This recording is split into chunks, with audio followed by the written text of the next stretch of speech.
রাজ্যের 4 জেলার জেলা শাসককে সরালো নির্বাচন কমিশন। আরও 3 রাজ্যেও ডিএম বদল। আইএএস পদমর্যাদা না হওয়ার কারণেই অপসারণ।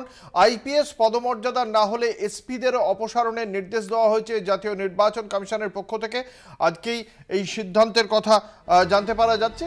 এর আগে রাজ্য পুলিশের ডিজিকে বদল করা হয়েছিল, রাজীব কুমারকে সরিয়ে বিবেক সাহায়, তারপরে সঞ্জয় মুখোপাধ্যায়কে পরিবর্তন করে নিয়ে আসা হয়। এবার 4 জন যে জেলা শাসক, রাজ্যের 4টি জেলার জেলা শাসককেও সরিয়ে দেওয়া হয়েছে। এরা ডাব্লিউবিসিএস থেকে পদোন্নতি পেয়ে জেলা শাসকের দায়িত্বভার গ্রহণ করেছিলেন। আমাদের সঙ্গে রয়েছেন আমাদের প্রতিনিধি সত্যসুন্দর ভট্টাচার্য। সত্যসুন্দর, কি জানতে পারা যাচ্ছে কমিশন সূত্রে? দেখো, 4 জেলার জেলা শাসকদেরকে সরানোর নির্দেশ দিয়েছে নির্বাচন কমিশন। এই 4টি জেলা হলো ঝাড়গ্রাম, পূর্ব মেদিনীপুর, বীরভূম এবং পূর্ব বর্ধমান। যে কারণ উল্লেখ করা হয়েছে তাদের সরানোর পেছনে তা হলো যে জেলা শাসকদেরকে আইএএস পদমর্যাদার যোগ্য হতে হবে এবং সেই কারণেই কিন্তু তাদেরকে জেলা নির্বাচনী আধিকারিক হিসেবে তারা গোটা নির্বাচন প্রক্রিয়ায় তারা নির্বাচনের দায়িত্ব সামলাবেন, এমনটাই কিন্তু জাতীয় নির্বাচন কমিশন মনে করছে। একই রকম ভাবে পুলিশ সুপারদের ক্ষেত্রেও কিন্তু এই একই নিয়ম প্রযোজ্য। ইন্ডিয়ান পুলিশ সার্ভিস অর্থাৎ আইপিএস ক্যাডারভুক্ত যে সমস্ত আধিকারিক রয়েছেন তারাই কিন্তু পুলিশ সুপার পদমর্যাদায় থাকতে পারবেন বলে মনে করছে জাতীয় নির্বাচন কমিশন।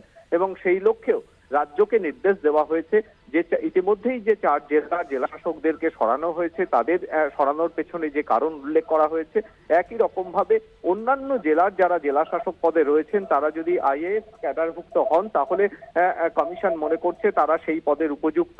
যদি তা না হয় তাহলে অবিলম্বে রাজ্যকে দ্রুত সেই সমস্ত জেলার জেলা শাসকদের সরিয়ে অন্য জেলা শাসককে সেখানে নিয়োগ করতে হবে, এমনটাই নির্দেশ জাতীয় নির্বাচন কমিশনের। সেক্ষেত্রে গোটা নির্বাচন প্রক্রিয়ায় যাতে স্বচ্ছতা বজায় থাকে এবং অবাধ এবং শান্তিপূর্ণ নির্বাচনের লক্ষ্যে এই নিরপেক্ষতা এবং স্বচ্ছতা থাকাটা জেলা প্রশাসনের আধিকারিকদের যথেষ্ট গুরুত্বপূর্ণ দায়িত্ব থাকে।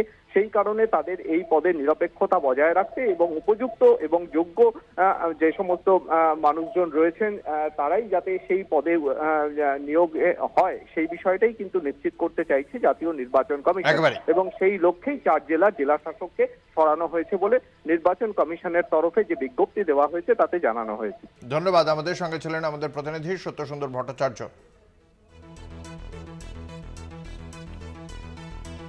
এই মুহূর্তে আমাদের সঙ্গে টেলিফোন লাইনে রয়েছেন রাজ্য বিজেপির সম্পাদক শ্রমিক ভট্টাচার্য। আপনাকে কলকাতা টিভির পক্ষ থেকে স্বাগত জানাই।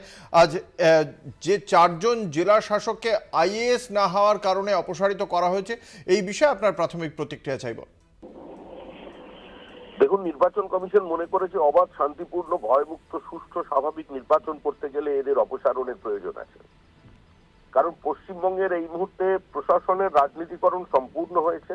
প্রমোটি আইএস আইপিএস অফিসারদের প্রশাসনের সর্বোচ্চ স্তরে বসিয়ে দিয়ে কার্যত একটা চূড়ান্ত দলতন্ত্র তৃণমূল কংগ্রেস প্রতিষ্ঠা করেছে। বিগত নির্বাচনগুলো রক্তাক্ত হয়েছে, মানুষ ভীত সন্ত্রস্ত হয়েছে, মহিলাদের সম্ভ্রম লুণ্ঠিত হয়েছে। যেটা প্রার্থীকে রাত্রি 1টার সময় সার্টিফিকেট কেড়ে নিয়ে পুনর্গণনার নামে আরেকজনকে নির্বাচিত করে দেওয়া হয়েছে, বিডিওদের দিয়ে ভোট লুট সংগঠিত করা হয়েছে। রাজ্য নির্বাচন কমিশনের নামে একটা নরখাদক রাবণকে বসিয়ে দেওয়া হয়েছে, তিনি মোটামুটি তার নেতৃত্বেই সংগঠিত হয়েছে। তো এই ক্ষেত্রে সমস্ত রাজ্যে হচ্ছে, এই ক্ষেত্রে পরিবর্তন হয়েছে, রাজ্যের সিদ্ধান্তকে স্বাগত জানাচ্ছি।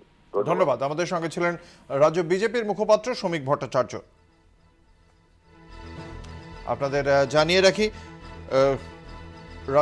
জাতীয় নির্বাচন কমিশন এ রাজ্যের 4 জেলা শাসককে অপসারিত করলো।